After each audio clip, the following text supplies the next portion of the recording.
فإذا جاء أجلهم لا يستأخرون ساعة ولا يستقدمون।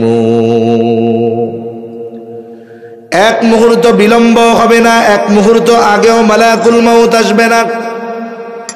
যথা সময়ে মালাকুল মউত চলে আসবে। আমাদের দেশে বিশেষ করে যখন কোনো মানুষ মারা যায়, মাইকের মধ্যে ঘোষণা দেওয়া হয়, আপনাদের এলাকায় যদি কেউ মারা যায়, হয়তোবা ঘোষণা এমনভাবে মাইকে দিবে, মধ্যপঙ্গলী নিবাসী অমকের ছেলে অমক আজ বিকাল 5 ঘটিকায় ইন্তেকাল করিয়াছে। আগামীকাল সকাল 8 ঘটিকায় মধ্যপঙ্গলী জামে মসজিদের সামনে তার নামাজে জানাজা অনুষ্ঠিত হবে। সকল ধর্মপ্রাণ মুসলমানদেরকে মরহুমের জানাজায় শরীক হওয়ার জন্য অনুরোধ করা গেল। যখন কোনো মানুষ মারা যায়, আপনাদের অঞ্চলে এইরকম ভাবে প্রচার হয় কি হয় না? এই যে মাইকের মধ্যে মৃত্যুর খবর প্রচার করা হলো, এখানে একটা আরবি শব্দ বলে, শব্দটা হলো ইন্তেকাল। ইন্তেকাল শব্দটি আরবি শব্দ, অর্থ হলো স্থানান্তরিত হওয়া। তার মানে একটা মানুষ মৃত্যুর মাধ্যমে চূড়ান্তভাবে শেষ হয়ে যায় না, বরং মৃত্যুর মাধ্যমে সে দুনিয়ার জগৎ থেকে স্থানান্তরিত হয়ে নতুন আর এক জগতের বাসিন্দা হয়ে যায়, যেই জগতের নাম হাদিসের ভাষায় বলা হয় আলমে বরজাখ। তাহলে বলুন, একটা মানুষের ইন্তেকাল বা মৃত্যু, এটা কি তার সবকিছু শেষ হয়ে যাওয়া? না। এই দেহটা, এটার কোনো দাম নাই। এই দেহের দাম ততক্ষণ, বলে দেহের সাথে রূহ আছে যতক্ষণ। মানুষের মূল হলো তার রূহ। মানুষের মূল কি? জোরে বলেন, জোরে বলেন না, ঘুম আসতেছে নাকি? নারায়ে তাকবীর। মানুষের মূল কি? জবান খুলে বলেন, রূহ। যেমন মনে করেন আপনাদের এলাকার একজন লোক ঢাকায় মারা গেছে। মারা গেছে কোথায়? এখন তার জানাজা হবে আপনাদের মসজিদের সামনে। সকালবেলায় লোকজন চলে আসছে, এখনো ঢাকা থেকে যার জানাজা হবে তাকে আনা হয়নি, বা আসতেছে, রোডে রাস্তায় আছে। বলেন তো, তখন মানুষেরা এসে জিজ্ঞাসা করে, মনে করেন লোকটার নাম আব্দুর রহিম, তখন কি বলে নাকি আব্দুর রহিম কত দূর? কি বলে? লাশ কত দূর। লাশ শব্দের অর্থ বলে লা শাইউন ফি, যার মধ্যে কিছুই নাই। বলে কি নাই? কিছুই নাই বলতে রূহ নাই। রূহটা হলো মূল। তার মানে দেহ থেকে যখন রূহ বের হয়ে যায়, এই দেহটার কোনো দাম নাই।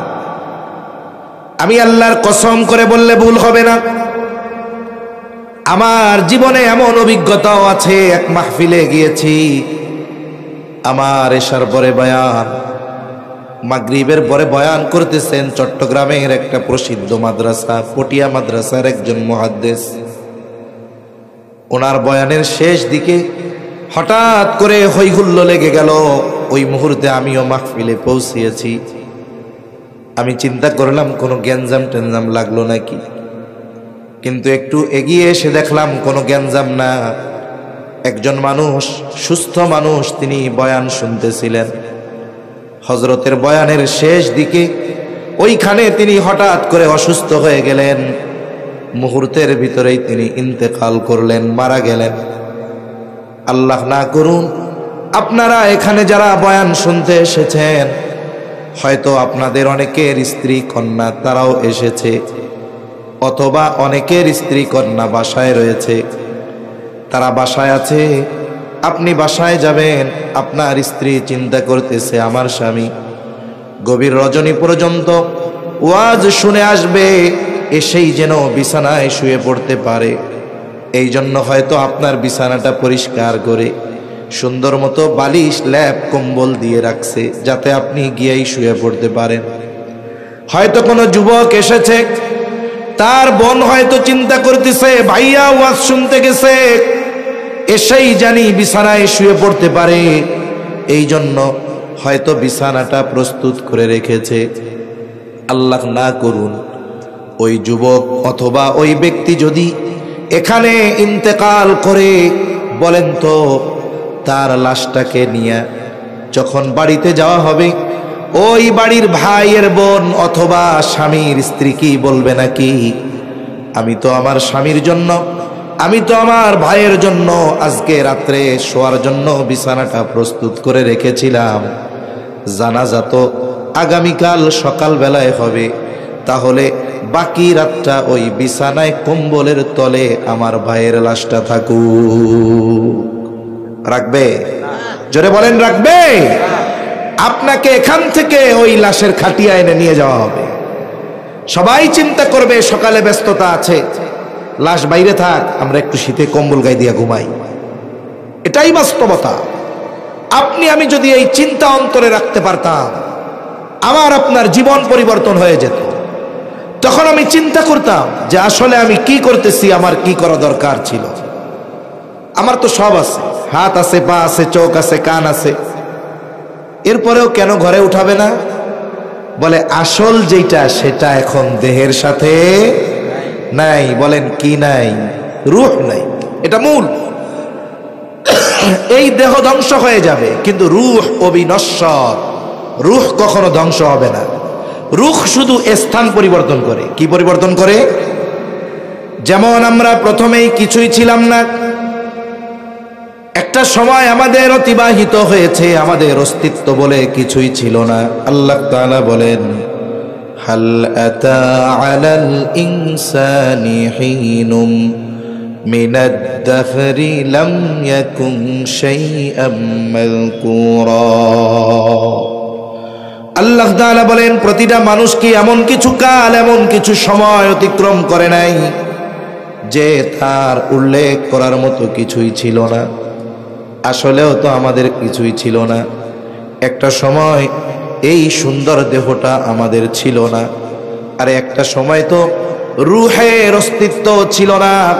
হাদিসের মধ্যে এসেছে আল্লাহ তাআলা আদম আলাইহিস সালাতু ওয়াস সালামকে মাটি থেকে বানিয়েছেন, আর আদম আলাইহিস সালামের পৃষ্ঠদেশ তথা পিঠ থেকে কিয়ামত পর্যন্ত যত মানুষ আসবে, যত মানুষ এসেছে, যত মানুষ আছে, আল্লাহ তাআলা সকলের রূহ একত্রিতভাবে একত্রে আদম আলাইহিস সালামের পৃষ্ঠদেশ তথা পিঠ থেকে যিনি বের করেছেন তিনি কে? তাহলে আমরা প্রথমে ছিলাম আলমে আরওয়াহ, রূহের জগতে। কোন জগতে ছিলাম? জোরে কর। রূহের জগতে। ওখান থেকে আল্লাহ তাআলা দীর্ঘকাল পর আমাদেরকে পাঠিয়েছেন মায়ের পেটে, বলে ওইটা হলো আলমে বতন। ওখান থেকে আমরা এসেছি একটা দেহর সাথে সম্পৃক্ত হয়ে, যেই জগতে, এই জগতের নাম হলো আলমে দুনিয়া। এই দুনিয়ায় রূহ আর দেহের সাথে একটা সমন্বয় ছিল দীর্ঘকাল। এই জন্য একটা সময় রূহ থেকে, যখন দেহ থেকে রূহকে আবার বিচ্ছিন্ন করা হলো, দেহর আর কোনো দাম নাই, এটাকে মাটির সাথে পুঁতে দেওয়া হলো, মাটিতে দাফন করে দেওয়া হলো। এরপরে রূহ চলে গেল আর এক জগতে, সেই জগতের নাম হলো আলমে বরজখ, লোকচক্ষুর অন্তরালে এক জগৎ। বলে ওই জগতে রূহের হালত কেমন হবে, অবস্থা কেমন হবে? বলে দুনিয়ার জগতে যারা আল্লাহ তাআলার আদেশ নিষেধ মেনে চলেছে, ওই মানুষগুলো আলমে বরজখের মধ্যে শান্তিতে থাকবে। হাদিসের মধ্যে এসেছে তাদের কবর হয়ে যাবে রাউদাতুম মিন রিয়াদিল জান্নাহ, কবরটা হয়ে যাবে জান্নাতের বাগান। আবার এই দুনিয়ায় যেই মানুষগুলো নিজের খেয়াল খুশি মতো চলেছে, মনে যা চেয়েছে তাই করেছে, মনে যা চেয়েছে তাই করেছে, আল্লাহর হুকুম মানে নাই, নবীর আদেশ মতো চলে নাই, বলে তাদের জন্য আলমে বরজখ এটা হয়ে যাবে জাহান্নামের একটা গর্তের মতো। বলে আলমে বরজখে শান্তির পরিমাণ কত আর কষ্টের পরিমাণ কত।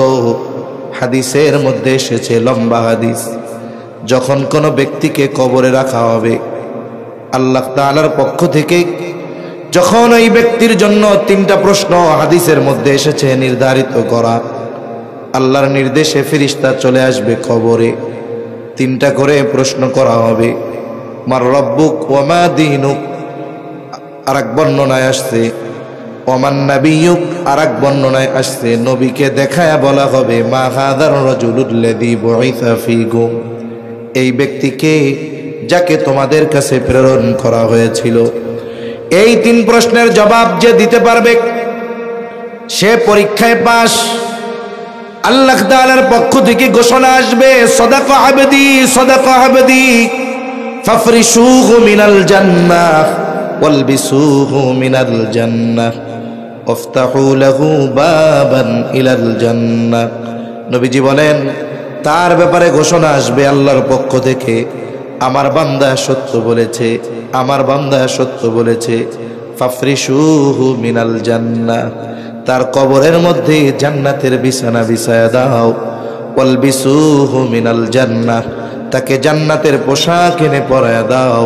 ওয়াফতাহু লাহু বাবান ইলাল জান্নাহ, বলে তার কবরের সাথে জান্নাতের সাথে একটা দরজা খুলে দাও।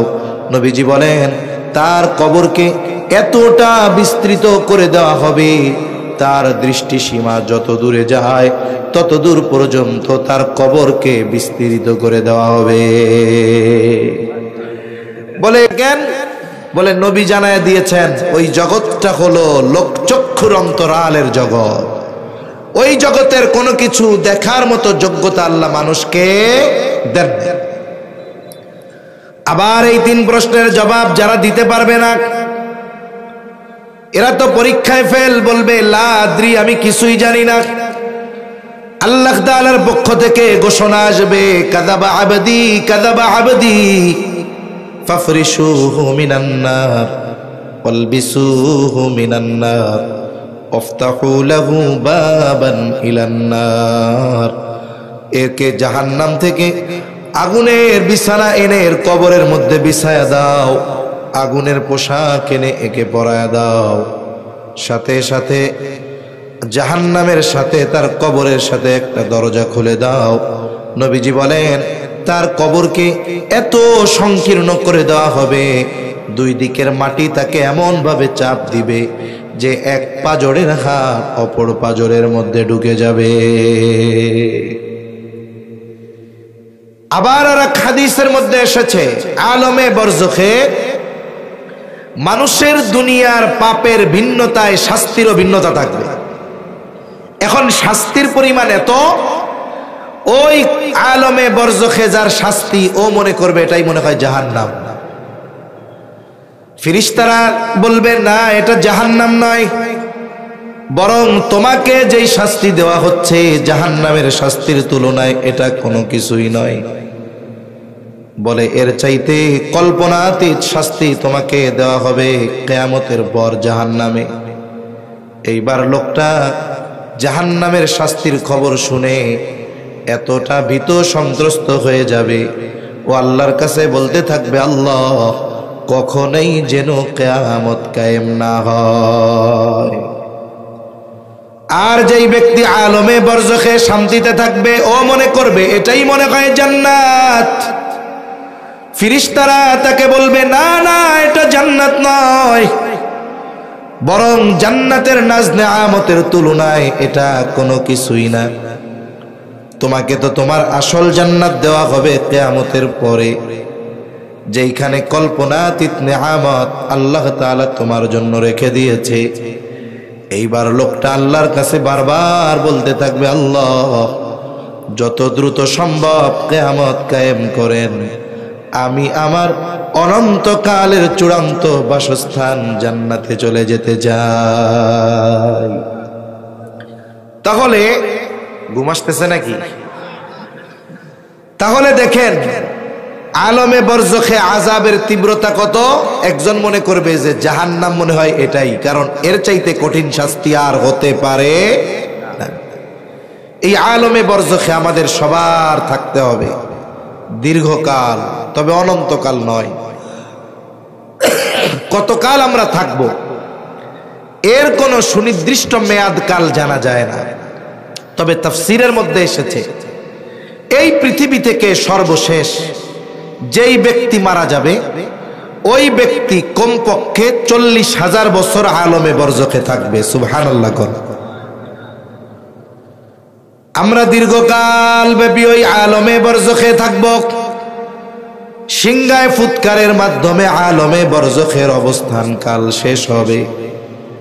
কুরআনুল কারীমের মধ্যে আল্লাহ তাআলা বলেন, ওয়ানুফিখা ফিস-সূরি ফাসাইকা মান ফিস-সামাওয়াতি ওয়া মান ফিল আরদ ইল্লা মান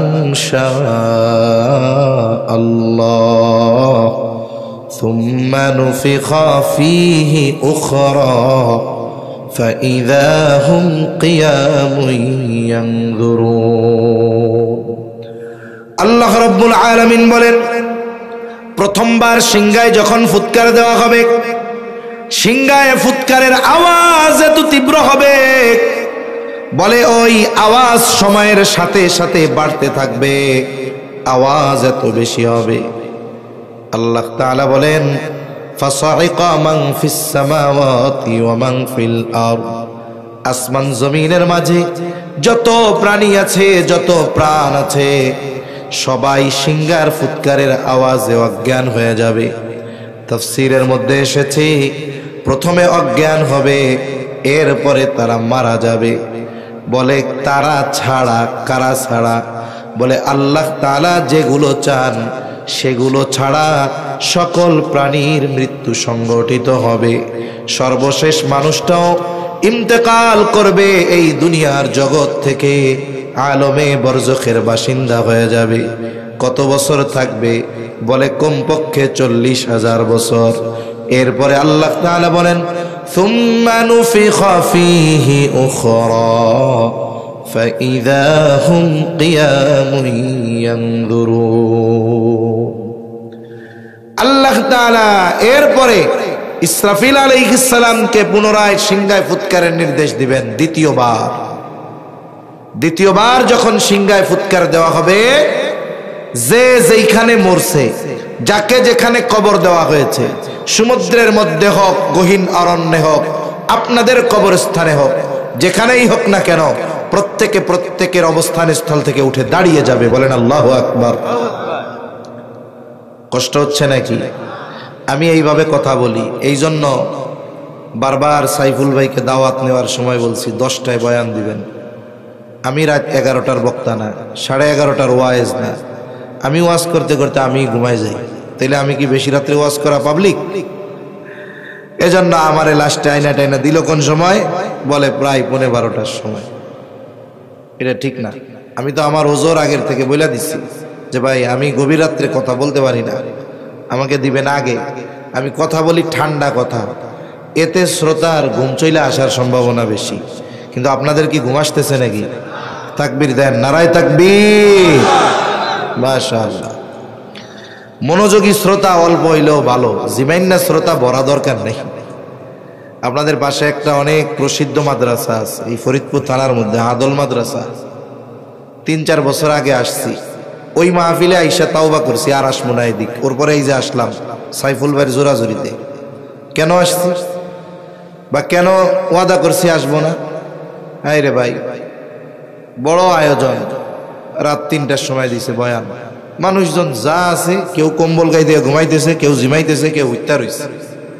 আমি মনে মনে চিন্তা করলাম, আমারও একখান চকি দিতেন, শুয়া শুয়া ওয়াজ করতাম। এজন্য মাহফিলগুলা 12টার মধ্যে শেষ হওয়া দরকার। কারণ রাত বেশি হইলে বেনামাজির টেনশন নাই, টেনশন নামাজির। ঠিক কিনা কোন? অনেক মাহফিলে দেখছি রাত 1টার সময় বক্তা কয় ওয়াজ চলবে, লাফাইয়া কতজন কয় চলবে, কয় কতক্ষণ, কয় সারা রাত। খেয়াল করলে দেখা যাবে যে কয়টা কইছে সারা রাত, ওর একটাও ফজরের নামাজ পড়ে না। ঠিক কিনা বলে? এজন্য মাহফিলগুলো মধ্যরাতে শেষ হয়ে যাওয়া দরকার। তো যাই হোক, আল্লাহ তাআলার নির্দেশে ইসরাফিল আলাইহিস সালাম দ্বিতীয়বার সিংহায় ফুৎকার দিলে আবার আমরা সবাই হাসরের ময়দানে উঠা যাব। আমি লম্বা কথা একেবারে সংক্ষিপ্ত সারে বলার চেষ্টা করতেছি। দেখেন হাসরের ময়দানে আমাদের অবস্থা কেমন হবে। মাঝে মধ্যে বৈশাখ মাসে এই দৃশ্যগুলো দেখা যায়। আপনি মনে করেন জমিনের মধ্যে কাজ করতেছেন, প্রখর রোদ, পুরা আকাশ পরিষ্কার। হঠাৎ করে মুহূর্তের ভিতরে 10 মিনিটের মধ্যে গোটা আকাশ অন্ধকার মেঘে ছেয়ে যায়। হয় কি হয় না? বলেন তো, 10 মিনিট আগে রোদের মধ্যে আপনার মনের অবস্থা যেমন ছিল, যখন গোটা আকাশ মেঘাচ্ছন্ন হয়ে গেল, ভর দুপুরে মনে হচ্ছে সন্ধ্যা নেমে এসেছে, বলেন তো ওই আবহাওয়া যখন হয়ে যায় 10 মিনিটের মধ্যে, মনের মধ্যে এক ধরনের আতঙ্ক কাজ করে কি করে না? এই বুঝি কাল বৈশাখী ঝড় উঠে, না জানি বজ্রপাত হয়, না জানি আমি বাড়ি পৌঁছাইতে পারি কিনা আল্লাহ জানে। তাহলে অনেক সময় মানুষ অবস্থা পর্যবেক্ষণ করে ভীত হয়ে যায়।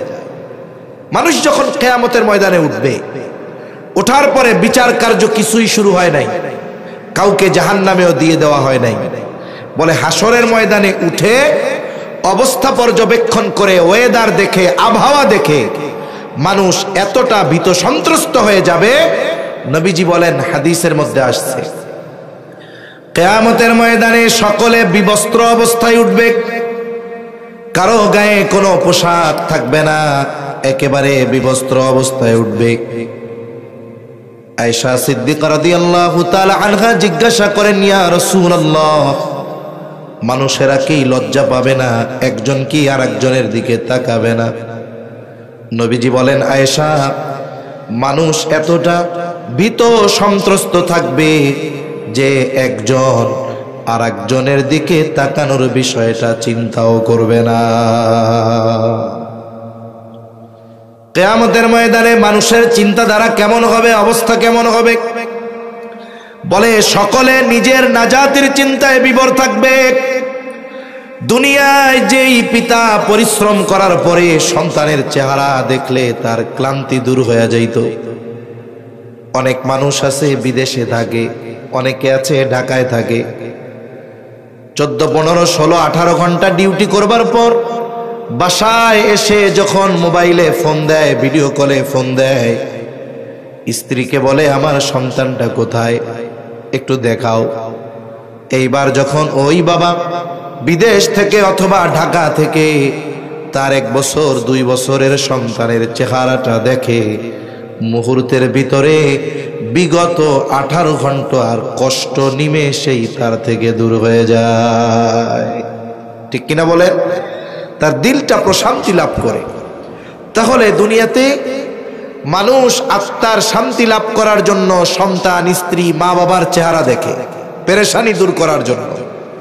কিয়ামতের ময়দানে পেরেশানি দূর করার জন্য মা বাবার চেহারা দেখতে চাইবে না, বরং ওই দিন মা বাবা, স্ত্রী, সন্তানের চেহারা দেখাটা তার জন্য আরো বেশি চিন্তার কারণ হবে। আল্লাহ তাআলা সেই দিনের অবস্থা তুলে ধরে কুরআনুল কারীমের সূরা আবাসার মধ্যে বলেন, ইয়াউমা ইয়াফিরুল মারউ মিন আখিহি ওয়া উম্মিহি ওয়া আবিহি ওয়া সাহিবাতিহি ওয়া বানিহি লিকুল্লি ইমরিইন মিনহুম ইয়াউমাইযিন শা'নুন ইউগনি। আল্লাহ তাআলা বলেন, কিয়ামতের দিন ভাই ভাইয়ের থেকে পলায়ন করবে, ওয়া উম্মিহি ওয়া আবিহি, পিতামাতার থেকে পলায়ন করবে, ওয়া সাহিবাতিহি ওয়া বানিহি, স্ত্রী সন্তানদের থেকে পলায়ন করবে। কেউ চাইবে না হাসরের ময়দানে তার পিতার সাথে দেখা হয়ে যাক, কেউ চাইবে না স্ত্রী সন্তানের সাথে দেখা হয়ে যাক, এজন্য পালায়া পালায়া থাকবে। শুধু তাই না, তাফসীরের মধ্যে এসেছে মানুষেরা আল্লাহ তাআলার কাছে এমন ভাবেও বলবে, আল্লাহ, সারা দুনিয়ার সব মানুষকে জাহান্নামে দিয়ে হলেও আপনি আমাকে জান্নাত দিয়ে দেন। তাহলে ওই কিয়ামতের ময়দানের ভয়াবহতা কত বেশি, এটা ওই সময় বাস্তবে উপলব্ধি করা যাবে। ঠিক কিনা বলেন? এবার বিচার আচার হবে। বিচার আচারের পরে মানুষেরা 2 দলে বিভক্ত হবে। কয় দলে? জোরে কর। এ দুনিয়ায় যত দল হোক না কেন, কিয়ামতের দিন সর্বশেষ কয় দল? 2 দল। আল্লাহ তাআলা বলেন, ফারিকুম ফিল জান্নাতি ওয়া ফারিকুম ফিস সাঈর। একটা দল হবে জান্নাতি, আর এক দল হবে জাহান্নামী। জান্নাতি যারা জান্নাতে ঢুকবে অনন্তকাল জান্নাতি। জাহান্নামীদের মধ্যে দুই শ্রেণীর মানুষ হবে, বলে এক দল হবে অনন্তকাল জাহান্নামী, আর এক দল হবে ক্ষণস্থায়ীভাবে জাহান্নামী। তাদের মধ্যে ঈমান আছে, কিন্তু দুনিয়ায় পাপাচার অনাচারে লিপ্ত থাকার কারণে শাস্তি ভোগ করার জন্য জাহান্নামে যাওয়া লাগবে। এইবার জান্নাতি জান্নাতে, জাহান্নামী জাহান্নামে। জান্নাতি হাসরের ময়দানে কাউকে চিনতে চাইবে না, কিন্তু জান্নাতে যাওয়ার পরে কাউরে ভুলবে না। বলে দুনিয়ায় একদিনও যার সাথে তার সাক্ষাৎ হয়েছিল, জান্নাতি জান্নাতে গিয়ে তাকেও খুঁজতে থাকবে। বলেন তো, জান্নাতি জান্নাতে গিয়ে পরিচিত সবাইকে খুঁজবে ঠিক, কিন্তু জান্নাতের মধ্যে জান্নাতি তার পরিচিত সবাইকে খুঁজে পাবে নাকি? সবাইকে খুঁজে পাবে না, কারণ তার অনেক পরিচিত বন্ধু বান্ধব আত্মীয় স্বজন জাহান্নামের বাসিন্দা হয়ে যাবে। ঠিক কিনা গণ? এই কথাগুলোই বলে আল্লাহ তাআলা, আমি আমার মূল আয়াতের দিকে যাব, যে কথা বলা আমার উদ্দেশ্য। মূল কথা বলতে বেশি সময় লাগবে না, এজন্য আপনারাও বেশি চিন্তিত হবেন না, কষ্ট নেবেন না। আমিও অসুস্থ মানুষ, দীর্ঘ রাত আমিও করব না, এজন্য একটু সবরের সাথে শোনা যাবে তো ইনশাআল্লাহ। আশা করি জীবন পরিবর্তনের কাজে লাগতেও পারে। আসলে আমি গতানুগতিক দ্বারার ওয়াজ করতে পারি না, আমি কোরআন সুন্নাহর আলোকে কথা বলি। আর তারাই আমার কথা শোনার জন্য বসে থাকবে যারা কোরআন হাদিসকে ভালোবাসে, যারা গল্প, রঙ্গ তামাশা, সঙ্গীত, চুটকি গল্প এগুলো যাদের ভালো লাগে, তাদের এগুলো ভালো লাগবে না। ঠিক কিনা বলে? কারণ কি? বলে এক লোক সারা বছর ভেজাল ঘি বিক্রি করে। আমিও কিন্তু গল্প পারি না তা না, দু একটা গই। এখন শবে বরাতের দিন নিয়ত করছে যে আল্লাহ এই রাত্রে সবাইরে মাফ করে দেয়, আমিও আজকে থেকে তওবা করলাম, খাঁটি ঘি বেচা শুরু করবো। কারণ বাংলাদেশে যেখানেই যান, ঘি কোন জায়গার? কয় পাবনার। বানাইছে গিয়া দেখা যাবে কোন চিপার মধ্যে, ঢাকা শহরে। ঘি কোন জায়গার? লেখে পাবনার খাঁটি গাওয়া ঘি। এই জন্য ঘির গল্প আপনাদেরকে কইতেছি আর কি। এখন এই নিয়ত কইরা খাঁটি ঘি ওই দিন আনছে, তা ওই লোকের এক পার্মানেন্ট কাস্টমার আছে, ঘি কেনে তার থেকে। শবে বরাতের রাত্রেও ঘি কিনছে। এখন এই ঘি বাসায় গিয়ে খাইয়া সবার ডায়রিয়া ছুটে গেছে। পরের দিন এসে ঘিওয়ালারে ধরছে, ভাই কি কামটা করলা ভাই? সারা বছর খাঁটি ঘি খাওয়াইয়া শবে বরাতের রাত্রে ভেজাল ঘি দিলা। আর ও মনে মনে কয়, আল্লাহ সারা বছর ভেজাল ঘি খাওয়াইলাম, শবে বরাতের রাত্রে ভালো ঘি দিলাম, এ পাবলিক গো পেট ভেজাল ঘি খাইতে খাইতে এমন হইছে, এখন আর খাঁটি ঘি গো পেটে হজম হয় না। ঠিক কিনা বলেন? এজন্য কি দেখা যায়, কোরআন সুন্নাহর কথা আমাদের ভাল লাগে না। ভাল লাগবে কি? এসে গরম ঝাড়ি ঝুড়ি মারমু, কিছু দুই চারটা সঙ্গীত কমু, দুই চারটা রসকস বানাইয়া মিথ্যা গল্প বলবো, এগুলা শুনতে মানুষের খুব মজা লাগে। এজন্য আমাদেরও পরিবর্তন হওয়া দরকার। ঠিক কিনা গণ? এবার জান্নাতি জান্নাতে, জাহান্নামী জাহান্নামে। আল্লাহ সে কথাই বলে, কুল্লু নাফসিন বিমা কাসাবাত রাহিনা ইল্লা আসহাবাল ইয়ামিন। আল্লাহ তাআলা বলেন, প্রত্যেকটা মানুষ তার কর্মের কারণে আবদ্ধ থাকবে। মূল কথা হলো, মানুষ যারা বাম খাতে আমলনামা পেয়েছে তারা তাদের পাপের কারণে জাহান্নামের মধ্যে আবদ্ধ থাকবে। ইল্লা আসহাবাল ইয়ামিন, তবে যারা ডানপন্থী, যারা ডান হাতে আমলনামা পেয়েছে তারা নয়, এরা তো জান্নাতি।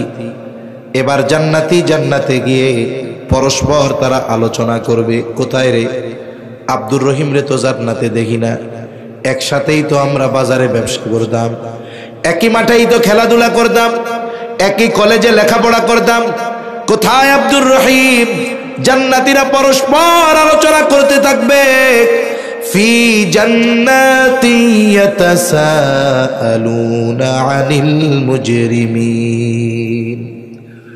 মুজরিমদের ব্যাপারে তারা আলোচনা করবে, তাফসীর ইবনে কাসীরের মধ্যে এসেছে আল্লাহ তাআলা জান্নাতি আর জাহান্নামীদের মধ্যে দেখা এবং কথা বলার ব্যবস্থা করে দিবে। জান্নাতি জাহান্নামীকে দেখবে, জাহান্নামী জান্নাতীকে দেখবে। জান্নাতি যখন জাহান্নামের দিকে তাকায় দেখবে, আরে ওই জাহান্নামের মধ্যে তার অনেক পরিচিত জন, প্রিয়জন আগুনের মধ্যে পুড়তেছে। এই দৃশ্য দেখে জান্নাতি আল্লাহর দরবারে শুকরিয়া আদায় করে বলবে, আল্লাহ আপনি যদি আমার উপরে দয়া না করতেন হয়তো আজকে আমাকেও ওর মতো জাহান্নামে পোড়া লাগতো। এবার জাহান্নামী জান্নাতীদেরকে দেখতে পাবে। জান্নাতের দিকে তাকায়া জাহান্নামী দেখবে তার অনেক প্রিয়জন, বন্ধু বান্ধব, আত্মীয় স্বজন জান্নাতের নাজ নেয়ামত ভোগ করতেছে। এটা দেখে সে আফসোস করবে, আহারে দুনিয়ায় তো ওর সাথে খেলাধুলা করতাম, কিন্তু নামাজের সময় যখন বলতো যে বন্ধু চলো নামাজটা পড়ে এরপরে বাকি খেলাধুলা করব, তখন বলতাম তুমি যাও পরে পড়মনে। আহারে ওই দিন যদি ওর সাথে মসজিদে যাইতাম, হায়রে গানের অনুষ্ঠানে যাইতে চাইতাম, বন্ধু বলতো যাইও না। ওই দিন যদি ওর কথা শুনতাম, তাফসীর মাহফিলে যাওয়ার জন্য ডাকতো, ওর সাথে যাইতাম না। আহারে যদি সেই দিন এই দিনই মাহফিল গুলাই যাইতাম, তাহলে আজকে আমিও হয়তো ওর সাথে জান্নাতে থাকতে পারতাম। এই যে দুনিয়ার কিছু কর্মের জন্য সে আফসোস করবে, তার এই আফসোস তার কষ্ট বৃদ্ধির কারণ হয়ে যাবে। কারণ আফসোসের কারণে মানুষের কষ্ট বাড়ে। এবার কথোপকথনের ব্যবস্থা আল্লাহ তাআলা করে দিবেন।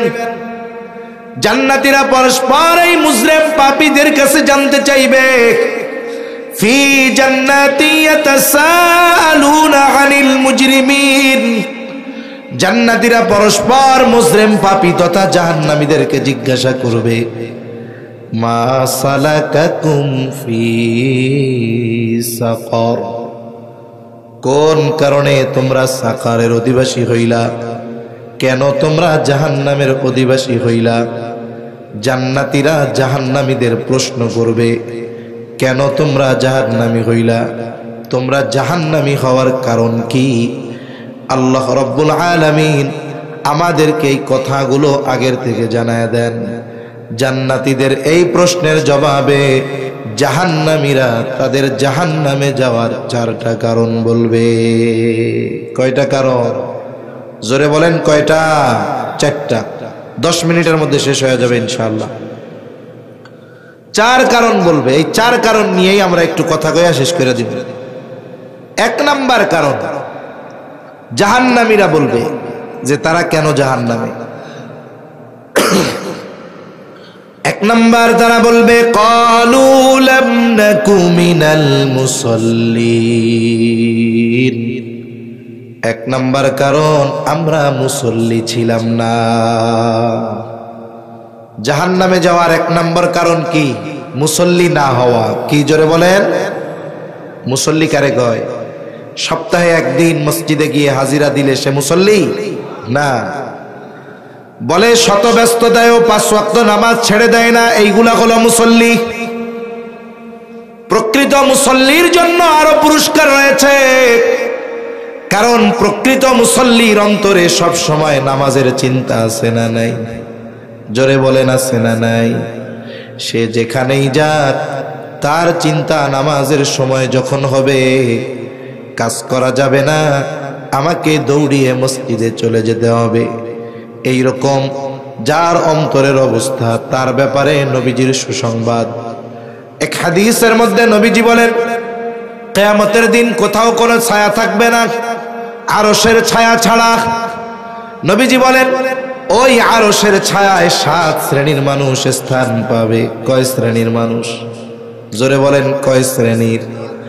এর মধ্যে 1 শ্রেণীর মানুষ নবীজি বলেন, রাজুলুন কলবুহু মুআল্লাকুম ফিল মাসাজিদ। বলে 1 শ্রেণীর মানুষ হলো ওই ব্যক্তি যার অন্তর মসজিদের সাথে সম্পৃক্ত ছিল। সে 24 ঘন্টা মসজিদের মধ্যে থাকতো। বিষয়টা এমন নয় বরং সে যেখানেই থাকুক না কেন সব সময় তার অন্তরে নামাজের চিন্তা থাকতো। বলে এই ব্যক্তি আরশের ছায়ায় স্থান পাবে। এখন আমাদের সকলের মুসল্লি হওয়া দরকার আছে না নাই? জোরে বলেন আছে না নাই? কিন্তু আমরা মুসল্লি হইতে পারি না দুনিয়ার কারণে। কিসের কারণে? জোরে কর। দুনিয়ার কারণে। মানুষ তার কর্মব্যস্ততার কারণে নামাজ পড়ার সুযোগ পায় না। ব্যবসায়ী ব্যবসার ব্যস্ততায়, চাকরিজীবী চাকরির ব্যস্ততায়, কৃষিজীবী কৃষি কর্মের ব্যস্ততায়, ভ্যান চালানোওয়ালা ভ্যান চালানোর ব্যস্ততায়, টমটম চালানোওয়ালা টমটম চালানোর ব্যস্ততায় নামাজ পড়ার টাইম পায় না। কতজনে নামাজ পড়তে বললে বলে ভাই এত ঋণ হইয়া রইছি শোধ করতেই পারতেছি না, আমি নামাজ পড়বো কোন সময়? কয় কি কয় না? অথচ বলেন তো নামাজ পড়লে শুধু কি দুনিয়ার আখেরাতের লাভ? দুনিয়ার লাভ নাই? জোরে বলেন দুনিয়ার লাভ আছে? মনে রাখবেন, মানুষ মূলত অধিকাংশ মানুষ নামাজ না পড়ার কারণ হলো রিজিক অন্বেষণ করার কারণ। জীবন উপকরণ অর্জনের কারণে নামাজ পড়তে পারে না। যে যে কাজই করুক রিজিকের জন্যই তো করে, নাকি? কথা কি বুঝেন? তাকবীর জানাবার, নারায়ে তাকবীর। এই যে চাকরিজীবী চাকরি করে কেন? রিজিকের জন্য। রিজিক মানে কি? বলে জীবন উপকরণ। ভ্যানওয়ালা ভ্যান চলায় কেন? রিজিকের জন্য। কৃষিজীবী কৃষি কাজ করে কেন? রিজিকের জন্য। একটু বুঝে থাকলে প্রশ্নটা জবান খুলে জবাব দিবেন। বলেন তো যেই মানুষগুলো রিজিক উপার্জন করতে গিয়ে নামাজ পড়ার টাইম পায় না, যেই রিজিক উপার্জন করতে গিয়ে নামাজ পড়ার টাইম পায় না, সেই রিজিকের মালিক কে? আরো জোরে বলেন কে? রিজিকের মালিক আল্লাহ। এখন বলেন তো আমরা যদি ওই রিজিকের মালিক রাজ্জাক, তিনি রিজিক পাওয়ার যেই পদ্ধতি বলে দিয়েছেন ওই পদ্ধতি বাদ দিয়ে নিজস্ব পদ্ধতিতে রিজিক তালাশ করার চেষ্টা করি, প্রকৃতপক্ষে বরকতময় রিজিক পাওয়া যাবে? জোরে বলেন যাবে? যাবে না। আমি উদাহরণ দিলে বুঝতে আপনারা পারবেন আশা করি। এখন যদি কেউ আসমানওয়ালার থেকে বরকতময় রিজিক চায়, মনে রাখতে হবে বরকতের সম্পৃক্ততা পরিমাণের সাথে নয়।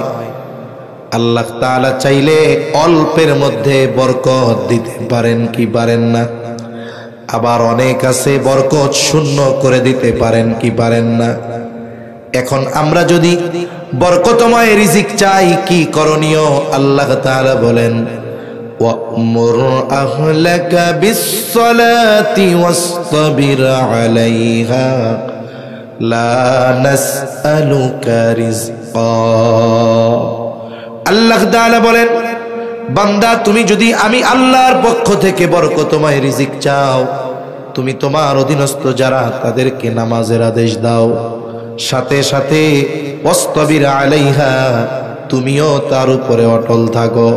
তার মানে নিজে মুসল্লি হয়ে যাও, ঘরের মানুষদেরকেও মুসল্লি বানায় দাও। আল্লাহ তাআলা বলেন বান্দা লা নাসআলুকা রিজকা, আমি আল্লাহ তোমার কাছে রিজিক চাই না, কিন্তু তুমি যদি নামাজি হয়ে যাও, তোমার ঘরের মানুষরা যদি নামাজি হয়ে যায়, আল্লাহ তাআলা বলেন নাহনু নারযুকুকা, তোমরা নামাজি হয়ে যাওয়ার কারণে আমি আল্লাহ তোমাদের রিজিক দিয়া দিব। আল্লাহর কথা কি মিথ্যা? তাহলে কেন আমরা নামাজ পড়ি না? নামাজ পড়লে দুনিয়ার লাভ আছে না নাই? রিজিক দেওয়ার প্রতিশ্রুতি যিনি দিয়েছেন তিনি কে? আল্লাহ দিয়েছেন। এখন দেখেন এই রিজিক দেওয়ার প্রতিশ্রুতি আল্লাহ দিয়েছেন মানে বরকতময় রিজিক দিবেন, অল্প হলেও ওটা তার জন্য যথেষ্ট হয়ে যাবে। আচ্ছা, আমাদের দেশে অনেক মানুষ আছে লক্ষ টাকা বেতন পাওয়ার পরেও বলে মাস শেষে চলে না। বলে হুজুর কি করব, আমরা স্বামী স্ত্রী দুইজন, সন্তানরা সব সেটেল ইউরোপ আমেরিকাতে, মাসে 1 লক্ষ টাকা বাড়ি ভাড়া পাই, এরপরেও আমাদের চলে না। অপর দিক দিয়ে আপনাদের মসজিদের ইমামের বেতন কত কত হবে? আমার মনে হয় না 10, 15, 20 হাজারের বেশি হবে, কম হওয়ার সম্ভাবনা বেশি, ঠিক কিনা কর? 8-10 হাজার টাকা বেতন। কিন্তু হুজুর তার পরিবারে স্বামী স্ত্রী দুইজন, বাচ্চা আছে 4টা, সাথে সাথে মা বাবাও আছে। সংখ্যা কয়জনের? বলে 8 জনের ফ্যামিলি। বেতন কত? 10,000। চলা তো অসম্ভব, এরপরেও আল্লাহ চালায় নেয়, ঠিক কিনা কর? কেন চলে? চলার একটা কারণ আছে। কোন ইমামের ঘরে তার মা বাবা বেনামাজি হয় না, কোন ইমামের স্ত্রী বেনামাজি হয় না। আরে ইমামের ঘরে 2 বছরের ছোট বাচ্চাটাও ইমামের সাথে সেজদা দেয়। মনে রাখতে হবে, ইমাম সাহেব যেমন নামাজি, ঘরের মানুষগুলো নামাজি হয়ে যাওয়ার কারণে বেতন অল্প হলেও ওই অল্প বেতনে বরকত যিনি দেন তিনি কে? তাহলে আজকে থেকে রিজিকের চিন্তা করে, কর্মের দোহাই দিয়ে নামাজ পরিত্যাগ করে এদের চাইতে বোকা আর কেউ নেই। এজন্য আমরা যদি মুসল্লি হই, সবচাইতে বড় কথা জাহান্নাম থেকে বাঁচা যাবে। আর দুনিয়ার লাভ কি? আল্লাহ ওয়াদা দিয়েছেন, আমি আল্লাহ তোমরা নামাজি যদি হয়ে যাও, আমি আল্লাহ তোমাদের রিজিক দান করব। সুবহানাল্লাহ। 2 নম্বর কারণ, জাহান্নামীরা বলবে ওয়ালাম নাকুনু তুইমুল মিসকিন, আমরা মিসকিনদেরকে খানা খাওয়াইতাম না। খানা খাওয়ানো ফজিলতের কাজ। নবীজির কাছে এক ব্যক্তি এসেছে, এসে জিজ্ঞাসা করে আইয়ুল ইসলামি খাইর, ইসলামের মধ্যে সর্বোত্তম আমল কোনটা? নবীজি তো উম্মতের রুহানি ডাক্তার, একই প্রশ্নের জবাব ব্যক্তির ভিন্নতায় ভিন্ন জবাব দিতেন। এই ব্যক্তির এই প্রশ্নের জবাবে নবীজি বললেন তুতঈমুত তাআম ওয়া তাকরাউস সালাম আলা মান আরাফতা ওয়া মান লাম তা'রিফ। নবীজি বলেন, তুমি মানুষকে খানা খাওয়াইবা আর পরিচিত অপরিচিত সবাইকে বেশি বেশি সালাম দিবা। এখানে নবীজি খানা খাওয়ানোর কথা বলে কোনো ক্লাসিফিকেশন করেন নাই, স্তর বিন্যাস করেন নাই। স্বাভাবিকভাবে কোন দরিদ্র মানুষ সে যদি কোনো কোটিপতিকে আল্লাহর সন্তুষ্টির জন্য খানা খাওয়ায়, বলেন তো এই খানা খাওয়ানোর বিনিময়ে সে সওয়াব পাবে কি পাবে না? খাওয়াইতে হবে কার জন্য? একজন কোটিপতি যার খাবারের প্রয়োজন নাই, তাকে যদি আল্লাহর জন্য খানা খাওয়াইলে সওয়াব হয়, তাহলে যার খাবারের প্রয়োজন, ক্ষুধার্ত, বলেন তাকে খানা খাওয়াইলে সওয়াব বেশি না কম? দ্বিগুণ সওয়াব হয়। কয় গুণ?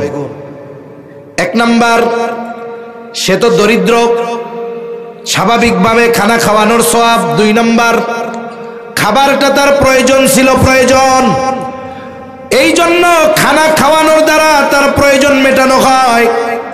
আর নবীজি বলেন, যখন একজন মুমিন অপর মুমিন ভাইয়ের কোনো প্রয়োজন মিটিয়ে দেয়, এই কারণে আল্লাহ তাআলা ওই ব্যক্তির দুনিয়া আখিরাতের প্রয়োজন মিটিয়ে দেয়।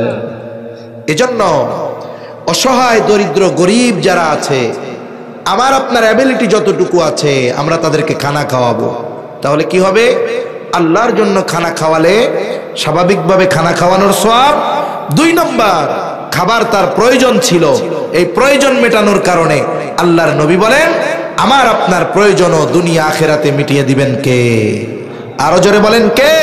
আল্লাহ মিটিয়ে দিবেন। আবার দেখেন, এই অভুক্ত ক্ষুধার্ত যদি আপনার আমার প্রতিবেশী হয়, তাহলে 3 গুণ সওয়াব। খানা খাওয়াইলে কয় গুণ সওয়াব?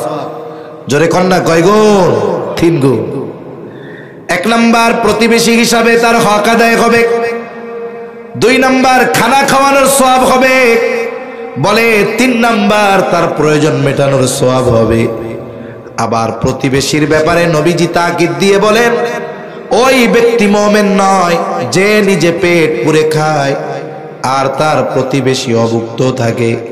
বলে ওই ব্যক্তি মুমিন হতে পারে না। এই জন্য আমার আপনার প্রতিবেশীর দিকে খেয়াল রাখা দরকার।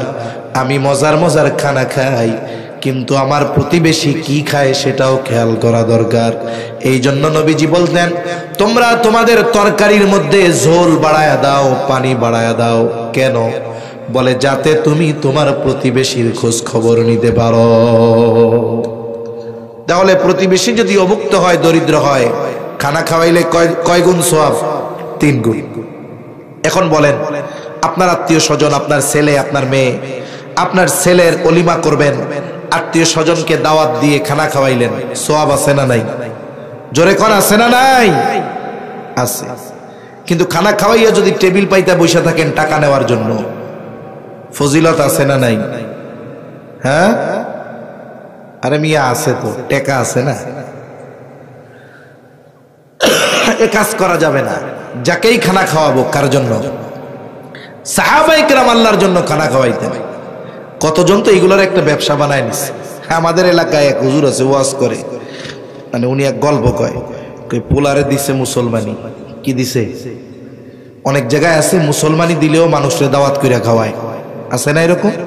এগুলো শরীয়তে কোনো ভিত্তি নাই, এগুলো গুনাহ হয় বেশি। এখন দাওয়াত দিয়ে খাওয়াইছে, দাওয়াত দিছে, টাকা পয়সা নাই।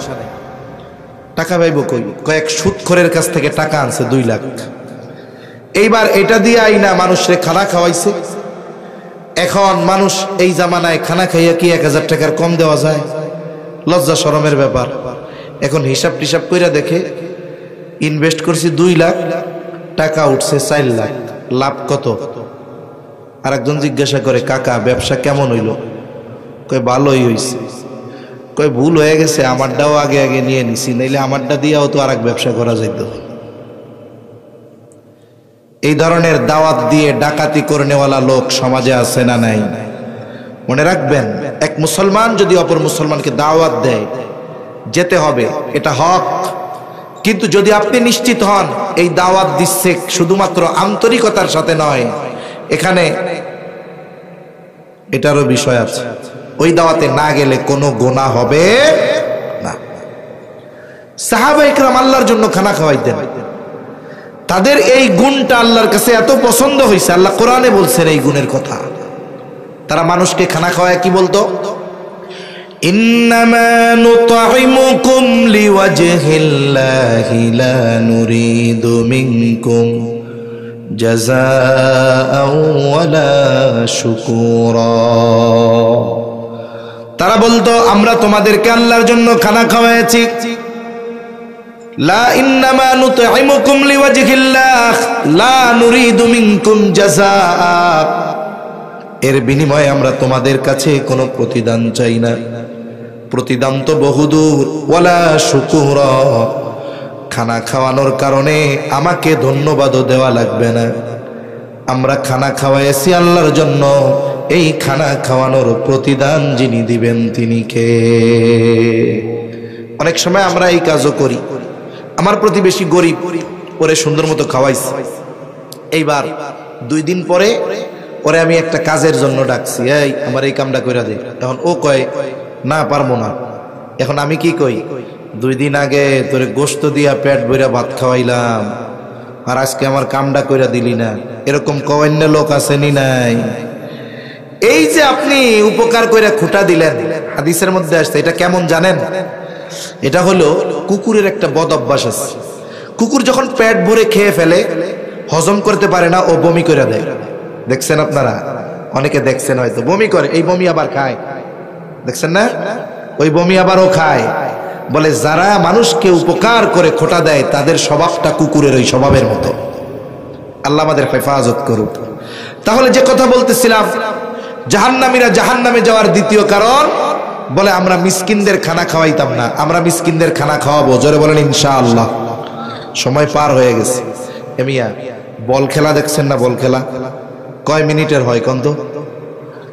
90 মিনিটের পরে একটু টাইম বাড়ায় দেয় না, ওইটার কি টাইম কয়? এখন মনে করেন ওই ইনজুরি টাইম বা ফার্স্ট টাইম চলতেছে, যে কোনো টাইম স্টপ হয়ে যাবে, চিন্তা করেন না, দূর হবে না আর। 3 নাম্বার কারণ জাহান্নামীরা জাহান্নামে যাওয়ার, তারা বলবে ওয়া কুন্না নাখুযু মা'আল খাইদিন, বলবে আমরা অনর্থক অহেতুক কথাবার্তায় যারা লিপ্ত থাকতো তাদের সাথে আমরা ওই মজলিসে থাকতাম।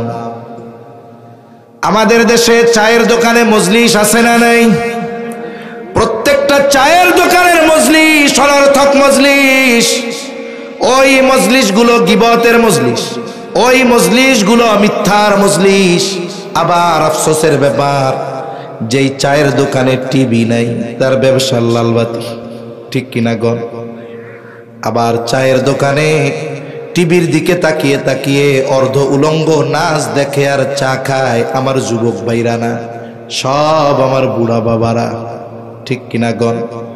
এই জন্য যুবকরা চার দোকানে লজ্জায় আর চা খাইতে যায় না, কারণ ওর বাপ বৈশা বৈশা ইন্ডিয়ান সিনেমার নাচ দেখতেছে। ওই যুবক ওইখানে গিয়ে চা খাইতে যাবে, ওর ইজ্জত শরম আছে না? ওর লজ্জা আছে, ওর বাপের না থাকুক তাতে কি? এই ধরনের মজলিসগুলা থেকে বাঁচতে হবে। আপনার সময় আছে, মসজিদে সময় দেন, কোরআন পড়া শিখেন। সারা জীবন কর্ম করেছেন, কোরআন পড়তে পারেন নাই, একটা খতমও দিতে পারেন নাই।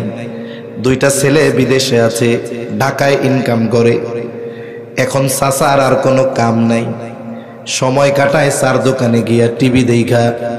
মনে রাখবেন, এই পৃথিবী থেকে যখন একটা মানুষ মারা যায়, মৃত্যুর পরে সবচাইতে বেশি আফসোস ওই ব্যক্তি যেই বিষয়টা নিয়ে করে, সেটার নাম হলো হায়াত।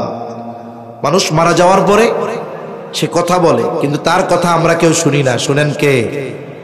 সে আল্লাহর কাছে কি বলে জানেন? আমার কথা না আল্লাহর কথা। মনে করেন এই হায়াতে ইবাদত করে নাই, নামাজ কালাম পড়ে নাই, ওইরকম সাত দোকানে বসে বসে কাটাইছে। টাকা পয়সাও আল্লাহ দিছিল, দান সাদকা করে নাই, ভালো কাজে ব্যয় করে নাই। যুবকরা মাহফিলের জন্য গেছে, কয় হবে না, যাত্রা অনুষ্ঠান দাও, যত লাগে আছে। এরকম কিছু লোক আছে না নাই? ওই লোকগুলাও তো একদিন মরবে, তাই না? ওরা মরার পরে কি বলবে?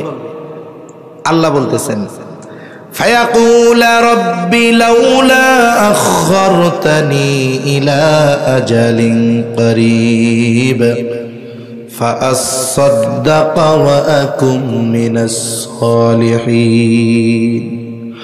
আফসোস করে বলবে, ও আমার রব, লাউলা আখরতানি ইলা আজালিন করিব, আমারে যদি সামান্য সময়ের জন্য অবকাশ দেওয়া হইতো, আবার যদি একটু দুনিয়ায় যাওয়ার সুযোগ দিতেন। ও আল্লাহ, আমারে তো অনেক সম্পদ দিয়েছিলেন, আমি ওই সম্পদ থেকে দান সদকা করতাম। আয় আল্লাহ, আমারে তো অনেক সুযোগ দিয়েছিলেন, নেক কাজ করি নাই, আবার একটু দুনিয়ায় যাওয়ার সুযোগ দেন মালিক, আমি নেক কাজ কইরা ভালো মানুষের অন্তর্ভুক্ত হয়ে যাবো। ও বলবে, ফাআসাদদাকা ওয়া আকুম মিনাস সালিহিন, ও আমার রব, একটু সময় দেন দুনিয়ায় যাওয়ার জন্য, সম্পদ থেকে দান সাদকা করব, ভালো কাজ করে ভালো মানুষের অন্তর্ভুক্ত হয়ে যাব। বলেন তো ওই ব্যক্তি তখন যতই আবেগ নিয়ে আল্লাহ তাআলার কাছে এই ফরিয়াদ করুক না কেন, একটা মুহূর্তের জন্য পুনরায় তাকে দুনিয়ায় ফিরে আসার সুযোগ দেওয়া হবে নাকি?